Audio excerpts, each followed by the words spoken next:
सिद्ध बुद्ध तू शांत विनायक सविता पावक तू ब्रह्ममचल तू यः शक्ति तू ईशु पिता प्रभु तू रुद्र विष्णु तू राम कृष्ण तू रहीमताओ तू वासुदेव तू ईश्वरूप तू चिदानंद हरि तू अद्वितीय तू अकाल निर्भय आत्मलिंग शिव तू आत्मलिंग शिव तू ओम तत्सत् Shri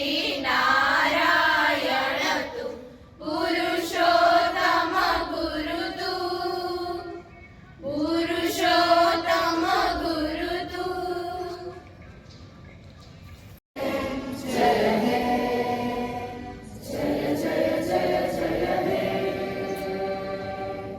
School! Stand it is!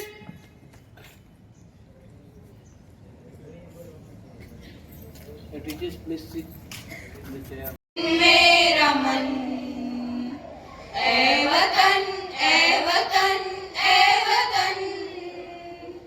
जाने मन जाने मन जाने मन ए वतन जाने मन जाने मन जाने मन। સૌને મારા નમસ્કાર. હું બાળ સુરક્ષા વિભાગમાંથી ભાવનગરથી આવું છું. ચાઇલ્ડ હેલ્પલાઇનના કાઉન્સેલર તરીકે ફરજ બજાવું છું. તો કોઈ બાળક મને એવો જવાબ આપશે કે ચાઇલ્ડ હેલ્પલાઇન નંબર શું છે? બાળકો માટે સરકાર એક હેલ્પલાઇન ચલાવી રહી છે. છે કોઈને ખ્યાલ?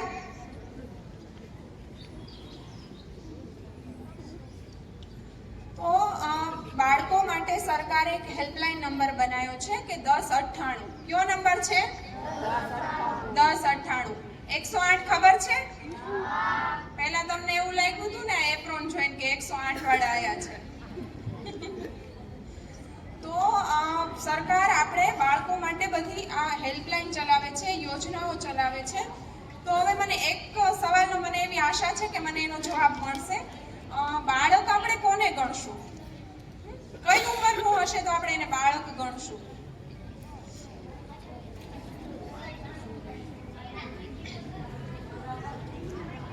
આવડે છે બધાને, બોલવું નથી કેમ?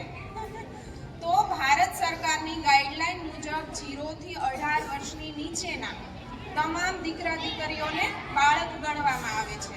તો જે આ 1098 ચાઇલ્ડ હેલ્પલાઇન છે એ 0 થી 18 વર્ષની નીચેના તમામ બાળકો પર કામ કરે છે. હવે આ હેલ્પલાઇનનો ઉપયોગ આપણે કેવી રીતે કરશું? તો ભાઈ કોઈ કાયદાના સંપર્કમાં આવેલા બાળકો છે, કાયદાના સંઘર્ષમાં આવેલા બાળકો છે, પછી કોઈ કાળજી અને રક્ષણની જરૂરિયાતવાળા બાળકો છે, ત્યારે આપણે કોઈ પણ એ 3 મેટરમાંથી આપણને કોઈ પણ રીતે જરૂર પડે ત્યારે આપણે 1098નો ઉપયોગ કરી શકીએ છીએ. તો હવે આપણે જોઈએ તો કે ભાઈ કોઈ ગુમ થઈ ગયેલું બાળક છે, પછી કોઈ આપણે એવું છાપામાં વાંચ્યું છે કે ટોપ 3 સર્કલથી નવજાત શિશુ જન્મેલું તાજું ત્યજાયેલું છે, એવું વાંચ્યું છે ક્યારે? એવું કોઈ પણ વિસ્તારનું એવું છાપામાં બહુ જ આવતું હોય છે. તો એવા બાળકો છે. પછી કોઈ બીજા રાજ્યમાંથી આપણા ભાવનગર જિલ્લામાં આવી ગયેલા છે બાળકો. પછી બાળ લગ્ન થઈ રહ્યા છે, બાળ ભિક્ષાવૃત્તિ થઈ રહી છે, બાળ મજૂરી થઈ રહી છે. તો આવી બધી પ્રકારની જે સમસ્યાથી બાળક ઘેરાયેલું છે ત્યારે આપણે શેનો ઉપયોગ કરવાનો છે? 1098નો ઉપયોગ આપણે કરવાનો છે. તો અમારી મેઇન ઓફિસ છે અમદાવાદમાં. તો તમે માનો કે આપણે કોઈ એક દાખલો લઈ લઈએ કે ભાઈ આજે આ કોઈ એક વિસ્તારમાં બાળ લગ્ન થઈ રહ્યા છે.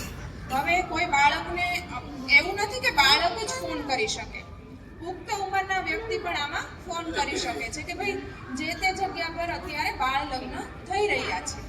તો તમારો ફોન છે એ સીધો અમદાવાદ અમારી હેડ ઓફિસમાં જાય છે. ત્યાંથી ત્યાંથી તમે એને એડ્રેસ આપો, જિલ્લાનું નામ આપો, બધું આપો. એટલે એવું કહે છે કે ભાઈ ભાવનગર જિલ્લાનો કેસ છે, એટલે ભાવનગર જિલ્લામાં એ કેસ ફોરવર્ડ થાય છે અને ત્યાંથી અમારી ટીમ છે એ જે તે સ્થળ પર જઈ અને બાળ લગ્ન થતા હોય, બાળ મજૂરી થતી હોય, એ કાંઈ પણ થતું હોય તો એને અટકાવે છે. અને એવું જ નથી કે ભાઈ અત્યારે બાળકોને બહુ એવી તકલીફ છે કે ભાઈ 10મું ધોરણ આવ્યું, 12મું ધોરણ આવ્યું, હવે મને કાંઈ સૂઝતું જ નથી મારે કઈ રીતે તૈયારી કરવી. એવું થાય ને? એવું નથી 10મા 12મા પહેલા ધોરણથી એમ જ થાય મારે કંઈ કરવું જ નથી. એટલે જો એવી કોઈ પણ સમસ્યા હોય કે ભાઈ મને કંઈ ખબર નથી પડતી કે હવે મારે શું કરવું, તો ત્યારે પણ તમે 1098નો ઉપયોગ કરી શકો છો. અને હું એઝ અ કાઉન્સેલર છું, તો અમે કાઉન્સેલિંગ કરીએ છીએ બાળકનું કે ભાઈ બાળક કઈ જગ્યાએ પાછું પડે છે, એને કઈ રીતે જરૂર છે, એને તકલીફ પડે આર્થિક રીતે. એટલે સરકારે એક એવો નિયમ બનાવ્યો છે કે ભાઈ બાળકને 30 દિવસ જે આપણી સરકારની સંસ્થા ચાલે છે બાળકો માટે, ત્યાં એને મૂકવામાં આવે છે. 30 દિવસ પછી એ બાળકને એના કુટુંબમાં પુનઃસ્થાપન કરાવવામાં આવે છે અને પછી એ બાળકને હર મહિને 3000ની સહાય ચાલુ થાય છે. અન્યથા એ વાલી એવું કહે છે કે ભાઈ મારે બાળકને ત્યાં સંસ્થામાં જ ભણાવવું છે, તો એ 18 વર્ષ સુધી બાળકને ત્યાં ભણાવી શકે છે. અને જે પાલક માતા પિતા યોજના છે, એ બાળકને જો સંસ્થામાં રહેવું હોય તો એ બાળકને સંસ્થામાં 18 વર્ષ સુધી રાખે છે. અને એ બાળક અનાથ છે, માતા પિતા કોઈ છે જ નહીં, તો એ અનાથમાં આવે છે. તો એ બાળક જ્યારે 18 વર્ષ પૂર્ણ કરીને સંસ્થામાંથી એ મુક્ત થાય છે, ત્યારે એ બાળકને કુટુંબમાં, સમાજમાં એક રહેવા માટે, પછી એક ધંધા માટે, કાંઈ પણ બાળક નીકળ્યું છે બહાર સંસ્થામાંથી તો એને કાંઈક તો રોજગારી જોઈશે ને. તો 21 વર્ષનું એ બાળક થાય ત્યાં સુધી હર મહિને 6000 રૂપિયાની સહાય મળે છે આ બાળકને. કે ભાઈ એ બાળકને પોતાના ઘરના ભાડાની છે, કોઈ બિઝનેસ કંઈક નાનો ચાલુ કરે, કોઈ પણ રીતે, એટલે એને 6000ની સહાય મળવા પાત્ર છે. ઓકે, હવે તમને કોઈને કંઈ પ્રશ્ન હોય તો પૂછી શકો છો તમે. છે કોઈને કંઈ પ્રશ્ન? ઓકે, અહીં અમને બોલવાનો જે મોકો આપ્યો છે એ બદલ આપ સૌનો ખૂબ ખૂબ આભાર. હળાહળ ઝેર પીતા નીકળે, નારીમાં હજુ સીતા નીકળે. આ માટીની તાકાત જ નોખી છે, આ માટીની તાકાત જ નોખી છે. ખોદો જમીનને ગીતા નીકળે. ભારતની આ ધન્ય ધરા હોય ભલે ઓ કંગાળીપત તન પર, હોય ભલે ઓ કંગાળીપત તન પર, મન અમારા મોટા નીકળે. ભારતની આ ધન્ય ધરા. અત્રે ઉપસ્થિત મહેમાનગણ, આદરણીય આચાર્યશ્રી, શિક્ષકો તેમજ મારા પ્રિય દેશવાસીઓ, 77મા પ્રજાસત્તાક દિવસની આપ સર્વને શુભકામના. 15મી ઓગસ્ટ 1947ના રોજ આપણો ભારત દેશ બ્રિટિશ શાસનમાંથી આઝાદ થયો. ત્યારબાદ 2 વર્ષ 11 મહિના અને 18 દિવસના અથાગ પરિશ્રમ પછી 26મી જાન્યુઆરી 1950માં સ્વતંત્ર ભારતનું બંધારણ અમલમાં આવ્યું. ત્યારથી જ 26મી જાન્યુઆરીને પ્રજાસત્તાક દિવસ તરીકે સમગ્ર દેશમાં ધામધૂમથી ઉજવવામાં આવે છે. લોકો દ્વારા, લોકો માટે, લોકો વડે ચાલતો દેશ ભારત વિશ્વનો સૌથી મોટો લોકશાહી દેશ છે. આ લોકશાહી, આ સ્વતંત્રતા આપણને એમનેમ નથી મળી, પરંતુ આ લોકશાહી, આ સ્વતંત્રતા પાછળ હજારો નામી અનામી શહીદોની કુરબાની અને તેમનું રક્ત સિંચાયેલું છે. આ લોકશાહી, આ સ્વતંત્રતાને ટકાવી રાખવું એ જ આપણું પ્રથમ કર્તવ્ય છે. આ લોકશાહી, આ સ્વતંત્રતાને ટકાવી રાખી અને તેનું જતન કરવું એ જ આજના આ પ્રજાસત્તાક દિવસે આપણા તરફથી શહીદોને સાચી શ્રદ્ધાંજલિ છે. ભારતના પાયાના પથ્થરથી માંડીને ઇમારત બનવા સુધીની સફર બહુ બધા ત્યાગ, સમર્પણ અને બલિદાનથી બનેલી છે. રાણી લક્ષ્મીબાઈથી શરૂ કરીને અહિલ્યાબાઈ હાયકર, તાત્યા ટોપેથી લઈને શહીદ આઝાદ ભગતસિંહ, ગોપાલકૃષ્ણ ગોખલેથી લઈને ગાંધીજી, વીર સાવરકરથી લઈને સુભાષચંદ્ર બોઝ, કેટલાય શહીદોના ત્યાગ અને સમર્પણથી આ દેશ આઝાદ થયો છે. कुछ तो बात है इस मिट्टी में, कुछ तो बात है इस मिट्टी में, थोड़ी सी आस है इस मिट्टी में. इतने लोग शहीद हुए, देशभक्ति की प्यास है इस मिट्टी में, देशभक्ति की प्यास है इस मिट्टी में. આ દેશમાં કાંઈક તો છે, આ દેશમાં કાંઈક તો છે. ગામડાની એક ધૂળી નિશાળમાં ભણતો બાળક આ દેશનું બંધારણ રચી ડોક્ટર બાબા સાહેબ આંબેડકર બને છે. એક ખેડૂતનો પુત્ર સરદાર વલ્લભભાઈ પટેલ બને છે. છાપા ઘરે ઘરે નાખી સ્ટ્રીટ લાઇટની નીચે ભણતો બાળક આ દેશનું બંધારણ રચી આ દેશનો રોકેટ સાયન્ટિસ્ટ અને પછી રાષ્ટ્રપતિ બને છે. જી હા, અબ્દુલ કલામ સાહેબ. ગુજરાતના એક નાનકડા એવા રેલવે સ્ટેશન પર ચા વેચી આ દેશનો પ્રધાનમંત્રી શ્રી નરેન્દ્ર મોદી બને છે. આ છે આ દેશની તાકાત, આ છે આ માટીની મહેક, માં ભારતના ખોળાની માટી, જેમાંથી અગણિત વીર પુરુષો અને વીર નારીઓ જન્મે છે. ભારત શું છે? આ ભારત દેશ છે, માટીનો ટુકડો છે, જમીનનો ભૂખંડ છે, કે પછી ડિક્શનરીમાં લખેલો એક શબ્દ માત્ર ઇન્ડિયા છે? ના, આ ભારત માત્ર માટીનો ટુકડો કે પછી જમીનનો ભૂખંડ નથી, પરંતુ જીવતો જાગતો સુસંસ્કૃત 1000 સદીઓનો વારસો ધરાવતો દેશ છે. યુગ પુરુષ છે, માં ભારતી છે. આ ભારત આપણા બધાની શાન છે. આ ભારત મારી આત્મા છે. આ ભારત મારી પરમાત્મા છે. આ ભારત, આ દેશ માટે શહીદ થવાનું મન થાય, કેમ કે મારી માતા છે. આ ભારત, દુનિયાના કોઈ પણ છેડે જાઓ ભારત યાદ આવે, કેમ કે મારી આત્મા છે. આ ભારત મારી પરમાત્મા છે. આ ભારત. કોઈ પૂછે કે ભારત છોડીને કેમ નહીં, તો મારો એક જ જવાબ રહેશે, અંગ્રેજોને પણ ભારત છોડીને જવાનું મન નહોતું થયું, તો પછી મારી તો આત્મા છે. આ ભારત મારી પરમાત્મા છે. આ ભારત. અત્યાર સુધીમાં આપણી ઉપર અનેક આક્રમણો થયા છે, પરંતુ એમાં દેશ મટી નહીં શકે. આ તો એક ધરા છે જ્યાં ઈશ્વરને પણ અવતરવાનું મન થાય છે. દુનિયામાં માત્ર 2 જ દેશો એવા છે જેને માતા એટલે કે મધર તરીકે સંબોધવામાં આવે છે. એક છે રશિયા, જ્યાં લોકો પોતાના દેશને મધર રશિયા તરીકે સંબોધે છે, અને બીજો છે આપણો દેશ ભારત. તો બોલો ભારત માતા કી જય. મજા પડીને કેવું જોશ ચડી જાય, પરંતુ માત્ર જોશ ચડાવવાથી નહીં ચાલે. આ દેશની અખંડિતતા, અસ્મિતા અને એકતા માટે સદા તૈયાર અને તત્પર રહેવું પડશે. અત્યારે હું તમારી સમક્ષ પ્રસ્તુત છું. હું નથી હિન્દુ કે મુસલમાન, હું નથી ખ્રિસ્તી, પારસી કે જૈન, હું નથી યહૂદી કે ઈસાઈ. હું ભારતીય છું, અને એ જ મારી સાચી ઓળખ છે. અનેકતામાં એકતા એ અમારી શાન છે. એટલે જ મારો દેશ ભારત મહાન છે. વિવિધતામાં એકતા ધરાવતો આપણો દેશ છે. અહીં વિવિધ ધર્મ, જાતિ, જ્ઞાતિના લોકો વસે છે. દરેકનો પહેરવેશ, ખોરાક, રહેણીકરણી ભિન્ન છે. આટલી વિવિધતા હોવા છતાં આ દેશ એક માળો છે. આપણે એક તાતને બંધાયેલા છીએ. જેમ દરેક મોતીના મણકા મળીને જે માળા બનાવે, એ માળા એટલે આપણો ભારત દેશ. ભારત પાસે લશ્કરી તાકાત છે, આર્થિક શક્તિ છે, પરમાણુ શક્તિ છે. છતાં વિશ્વમાં 2 હાથ જોડીને પ્રેમ અને આદરપૂર્વક નમસ્કાર કરીએ છીએ. આપણી નબળાઈ નથી, પરંતુ આ આપણી સંસ્કૃતિ છે. ખરેખર અદ્ભુત. ભારતની વાત જ કંઈક અલગ છે. આ સમયે કવિ ઇકબાલની એક પંક્તિ યાદ આવે છે, सारे जहां से अच्छा हिंदुस्तान हमारा, हम बुलबुल है उसके ये गुलसिता हमारा, सारे जहां से अच्छा हिंदुस्तान हमारा. ભારતે વસુધૈવ કુટુંબકમની ભાવનાને સ્વીકારેલું છે. વિશ્વ એક વૃક્ષ છે તો ભારત એનું મૂળ છે. હું નથી હિન્દુ કે તું નથી મુસલમાન. માનવતા એ જ કેવળ આપણું કુળ છે.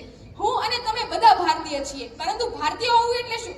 ભારતમાં રહેવાથી કે ભારત મારો દેશ છે શપથ લેવાથી કોઈ ભારતીય નથી બનતું. આ વાત સમજાવવા હું તમને ડોક્ટર શરદ ઠાકરના જીવનમાં ઘટેલો એક કિસ્સો જણાવવા માંગુ છું. ડોક્ટર શરદ ઠાકર પોતાનું MBBS પૂર્ણ કરીને જર્મની કોન્ફરન્સ માટે જઈ રહ્યા હતા. ઉંમર 25-26 વર્ષની હશે. જર્મન રેલવે સ્ટેશન પર એક વૃદ્ધ પતિ પત્ની પોતાના સામાન સાથે આવે છે.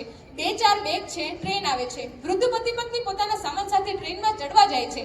એટલામાં ગેટ બંધ થવાની તૈયારી થઈ અને એ વૃદ્ધ મહિલા ચડવાની ઉતાવળમાં પડવાની જોઈ છે. એટલામાં તે હાજર ડોક્ટર શરદ ઠાકર તેમનો હાથ પકડી તેમને બચાવે છે અને કહે અને એ વૃદ્ધ પતિ પોતાની પત્નીને ધ્રુજતા ડરતા સ્વરે પૂછે છે કે આજે અકસ્માત થતા અટક્યો, આ યંગ મેને તને બચાવી. શું લાગે આ યંગ મેન કયા દેશમાંથી હશે?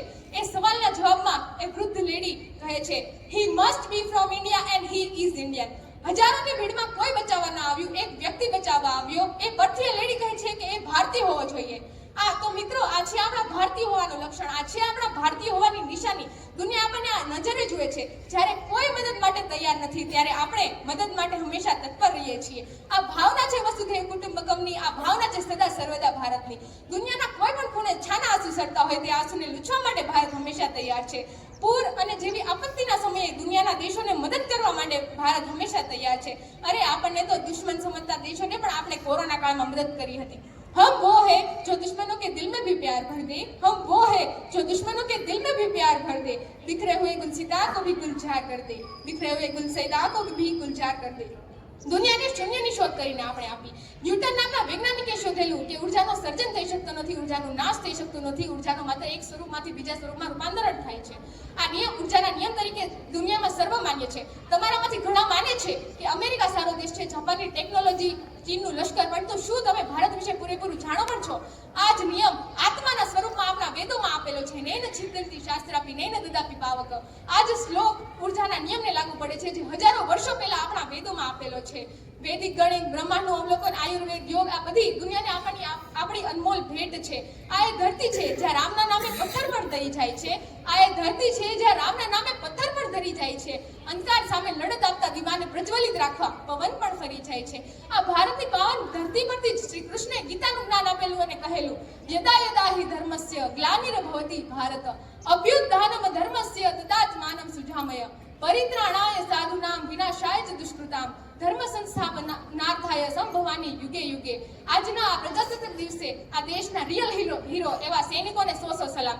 હવે એટલું જ કહીશ, मैं उस भारत से आती हूँ जिसके होठों पे गंगा और हाथों पे तिरंगा है. मैं उस भारत से आती हूँ जो कभी सत्यम शिवम सुंदरम, कभी वंदे मातरम और कभी पंजाब सिंध गुजरात मराठा द्रविड़ उत्कल बंगा है. मैं उस भारत से आती हूँ जो हर ठुकराए हुए की शरण स्थली बन जाता है और 7 समुंदर पार परदेसियों को भी अपने ब्रदर एंड सिस्टर कह के बुलाता है. मैं उस भारत से आती हूँ जिसने दुनिया को हितोपदेश दिया, कर्म योग सिखाया, लेकिन खुद कभी अपना पराया नहीं सीख पाया.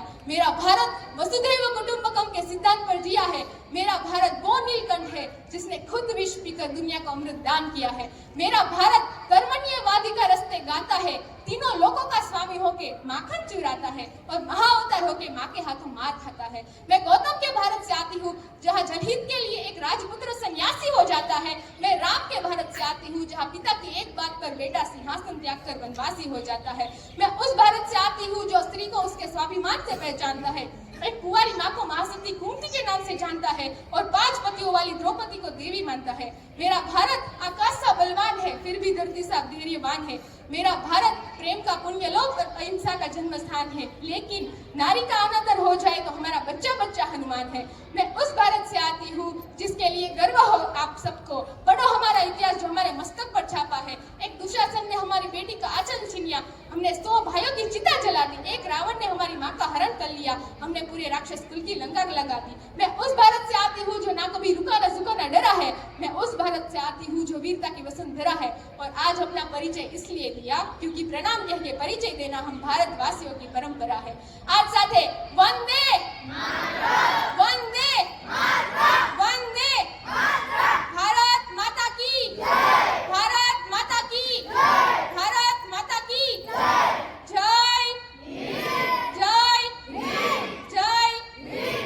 अपनी छतरी तुमको दे दे कभी जो बरसे पानी, नए नए पैकेट में दे दे तुमको चीज पुरानी. फिर भी दिल है हिंदुस्तानी, फिर भी दिल है हिंदुस्तानी, फिर भी दिल है हिंदुस्तानी, फिर भी दिल है हिंदुस्तानी. अस्तु.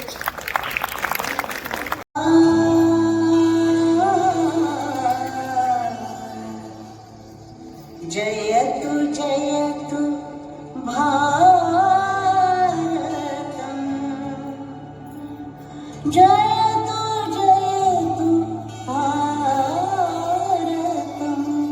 विश्व प्रेम की बाढ़ चदरिया जगा हुआ भारत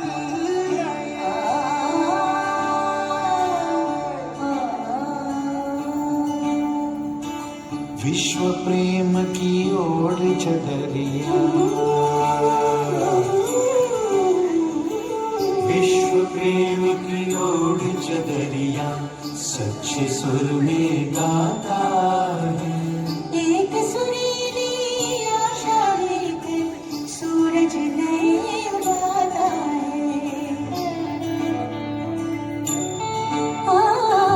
विश्व प्रेम चादर लेके शुक्र शूरे गाता है. सिंधमवाय पुदिय पुनिडिय आय मानव तो मिळदे. विश्व प्रेमाची ओढ चादर खऱ्या सुरांनी गाता है. एक सुरीने आशा लईने सूरज नवो उगाडे छे. जागा हुआ भारत है, जागा हुआ भारत है, जागा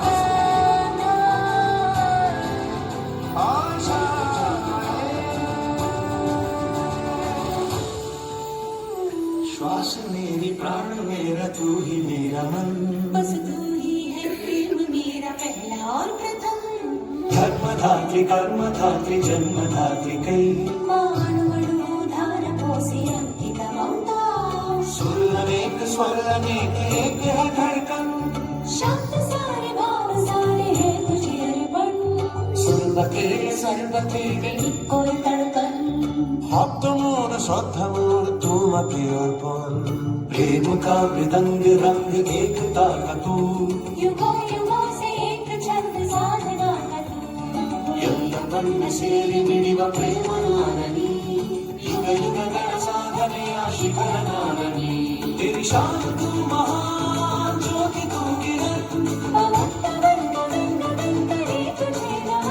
अभिमान माटवी गड़ा विरक्ति जागर हमार भारत है जाने क्यों भारत से जो आज जागृता भारत गाने इंडिया पाया बिना जय भारत जय भारत वसुधैव कुटुम्बकम् जयतु जयतु भारतम्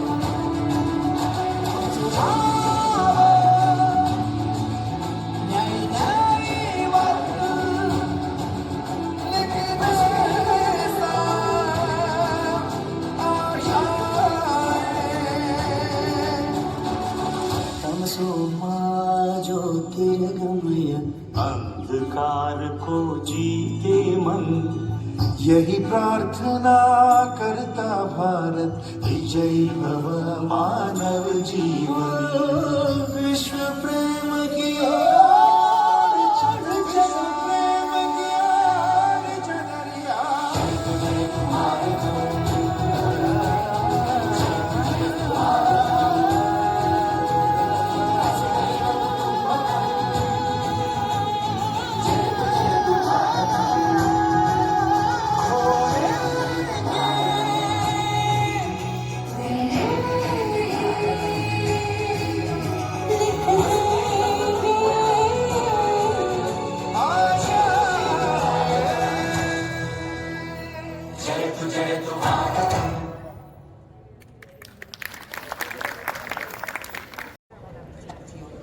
આજે આપણે સૌ અહીં 77મા ગણતરી દિવસની ગૌરવભરી ઉજવણી કરવા માટે એકત્રિત થયા છીએ.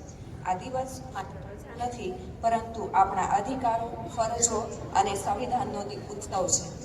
ना पूछो जमाने को क्या हमारी कहानी है, ना पूछो जमाने को क्या हमारी कहानी है, हमारी पहचान तो सिर्फ ये है कि हम एक हिंदुस्तानी हैं. મિત્રો, 26મી જાન્યુઆરી 1950ના દિવસે આપણું સંવિધાન લાગુ પડ્યું. ભારત વિશ્વનો સૌથી મોટો લોકશાહી દેશ બન્યો. આપણા વીરો ગાંધીજી, ભગતસિંહ, સુભાષચંદ્ર બોઝ તથા અનેક વીરોએ દેશ માટે પોતાનું સર્વસ્વ બલિદાન આપ્યું. અને આ દિવસે આપણે ડૉક્ટર ભીમરાવ આંબેડકર સાહેબને તો કેમ યાદ કરવાનું ભૂલી શકીએ. वतन की हिफाजत है अगर करनी है, वतन की हिफाजत अगर करनी है तो हर दिल में बस देशभक्ति भरनी है. તો આજે આપણું કર્તવ્ય છે કે આપણે ઈમાનદારી, એકતા અને શિક્ષણ દ્વારા ભારતને વિશ્વગુરુ બનાવીએ. સાથોસાથ આપણે આપણા તિરંગાને કરીને જય હિન્દ અને જય ભારતના નારા સાથે આજના ઉત્સવને યાદગાર બનાવીએ. અસ્તુ. જય હિન્દ, જય ભારત. आदरणीय फादर जोबी, आदरणीय सिस्टर, माननीय शिक्षकगण અને મારા વાલા બાળકો, આજે આપણે રિપબ્લિક ડે ઉજવીએ છીએ અને આપણે ઓગસ્ટ 15 તારીખે સ્વાતંત્ર્ય દિવસ, ઇન્ડિપેન્ડન્સ ડે ઉજવીએ છીએ. આ બે ઉજવણી આપણે નેશનલ ફેસ્ટિવલ, રાષ્ટ્રીય તહેવાર તરીકે ઉજવીએ છીએ, હે ને? અને આ બે વસ્તુ એક ઝાડના મુખ્ય વસ્તુ છે એમ આપણે સમજી શકીએ. જે ઇન્ડિપેન્ડન્સ ડે એક ઝાડના ફૂલ તરીકે ઓળખીએ તો રિપબ્લિક ડે એને કેવી રીતે ઓળખીએ? એને મૂળ જેવું ઓળખી શકીએ. એક ઝાડને બંને મહત્વ છે. ફૂલ તો જરૂરી છે કારણ કે એનો સીડ બનવા માટે વધારે પડતું એનો નાના નાના છોડ થવા માટે ફૂલ મહત્વના છે. અને આ બધા એને એપ્રિશિએટ કરે છે. ઓ સરસ છે. એટલે આપણને સ્વાતંત્ર્ય શબ્દ આવે, ઇન્ડિપેન્ડન્સ શબ્દ આવે એટલે આપણને મજા આવે. પણ રિપબ્લિક શબ્દ આવે ત્યારે આપણને ઘણાને ખ્યાલ નથી.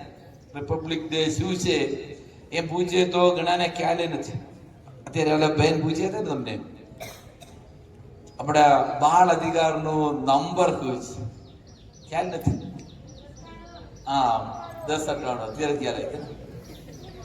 અને આપણે નાગરિકો માટે કેટલા નિયમો બનેલું છે, કેટલા અધિકારો આપેલું છે એને વિશે પૂછે તો આપણને ખ્યાલ નથી.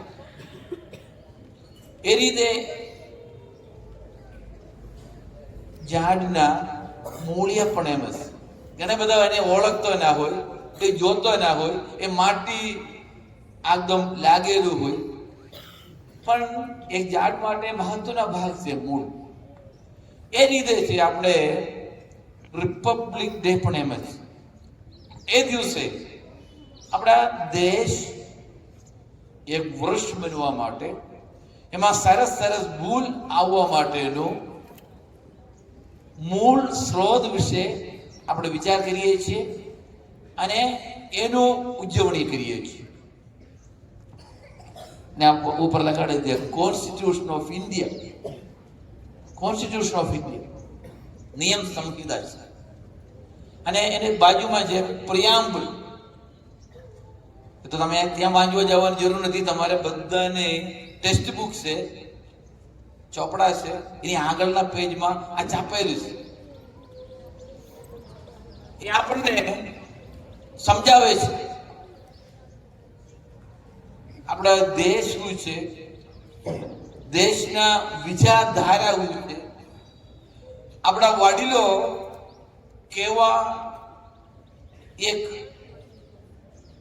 નમૂનો આખા દેશની સામે રજૂ કરેલા છે. આ બધી વસ્તુ આ પ્રિયામ્બલમાં લખેલું છે. અને આપણે માટે એ મહત્વના એટલા માટે બને છે કારણ કે આપણે પણ એને ફોલો કરવાનું છે. આપણે વડીલો જે આપણને આપેલું છે એ રસ્તા ઉપર આપણે ચાલવાનું છે. એટલે માટે આ કોન્સ્ટિટ્યુશન છે અને એની આગળના પેજમાં સૌથી પહેલા પેજમાં પ્રિયામ્બલ લખેલું છે. આ પ્રિયામ્બલ આપણે વાંચવું જોઈએ, સમજવું જોઈએ. અત્યારે હું નથી પૂછતા એમાં શું લખેલું છે, વાંચવું એટલે આપણને ખ્યાલ આવશે આપણા દેશ શું છે, આપણા પૂર્વજો, આપણા વડીલો કેવા હતા. એટલે આ ઓળખીએ તો આપણને આપણા ઓળખ પણ આવી જાય. બરાબર. અને મેં તમને કીધું આ નિયમ સંહિતા છે, કોન્સ્ટિટ્યુશન છે, એ બહુ મહત્વના છે. ઘણી વાર આપણે ઝાડના મૂળનું જે દેખાય નહીં અને આપણે એને મહત્વ આપતા નથી કારણ કે એ માટીથી ભરેલા હોય. પણ આપણા દેશને સુશક્ત બનાવવા માટે, આપણા દેશ ખીલવા માટે, એમાં ભૂલ આવવા માટે આ નિયમ સંહિતા બહુ જરૂરી છે. એટલે આપણે આ દિવસ એક મહત્વના દિવસ તરીકે, દેશના ત્યોહાર તરીકે આપણે ઉજવીએ છીએ. દરેકને રિપબ્લિક ડેના ફરી એકવાર અભિવાદન. All the greetings of the day. Thank you. વાલીશ્રીઓ અને મારા વાલા વિદ્યાર્થી મિત્રો, કોઈ પણ કાર્યક્રમ ત્યારે સફળ ગણાય છે જ્યારે તેમાં સૌનો સાથ અને સહકાર હોય. આજના આ 77મા પ્રજાસત્તાક પર્વની ઉજવણીના અંતે હું આભાર વ્યક્ત કરું છું. સૌથી પ્રથમ જે છે એ આપણા આદરણીય ફાધર, માનનીય સિસ્ટર, કે જેમનો હું આભાર વ્યક્ત કરું છું, જેઓના માર્ગદર્શન અને પ્રોત્સાહન હેઠળ આપણે આ સુંદર આયોજન કરી શકીએ. આપણા શિક્ષકગણનો પણ હું આભાર વ્યક્ત કરું છું, જેમણે મહેનત કરીને વિદ્યાર્થીઓને દેશભક્તિ ગીત, સ્પીચ અને ડાન્સ માટે તૈયાર કર્યા. ત્યારબાદ હું વિશેષ આભાર વ્યક્ત કરું છું બાળ સુરક્ષા વિભાગ અંતર્ગત જે બીનાબેન ડાભી અને બંસીબેન ત્રિવેદી જે છે તેઓએ આપણને અહીંયા આવી ઉપસ્થિત રહી અને માર્ગદર્શન પૂરું પાડ્યું. ત્યારબાદ જે છે એ અહીં ઉપસ્થિત તમામ જે છે એ આપણે રંગારંગ કાર્યક્રમ જે નિહાળી શક્યા એના અસલી સ્ટાર્સ એવા આપણા વિદ્યાર્થીઓ જે છે એમને ખૂબ પરિશ્રમ કરી અને આપણને દેશભક્તિ ગીત, સ્પીચ રજૂ કર્યા. તેઓનો પણ હું છે એ ખરા દિલથી આભાર વ્યક્ત કરું છું. અંતમાં જેઓ આ કાર્યક્રમના સાક્ષી બન્યા છે એવા તમામ વાલીશ્રીઓ, બિન શૈક્ષણિક સ્ટાફ અને અહીં ઉપસ્થિત તમામ શ્રીઓનો જે છે હું આભાર વ્યક્ત કરું છું. અને જેઓએ આ કાર્યક્રમને પ્રત્યક્ષ કે પરોક્ષ રીતે સફળ બનાવવામાં મદદ કરી છે તેઓનો પણ હું આભાર વ્યક્ત કરું છું. અંતે હું એટલું જ કહીશ કે ઝબકી રહ્યો છે આ આઝાદીનો દીવો દરેકના દિલમાં, ઝબકી રહ્યો છે આ આઝાદીનો દીવો દરેકના દિલમાં, સદા અમર રહે આ સંકલ્પ આપણા લોકતંત્રનો. બસ જન્મ જન્મ અવતાર મળે મને આ ભારતની પવિત્ર ધરતી માટે. જય હિન્દ, જય ભારત.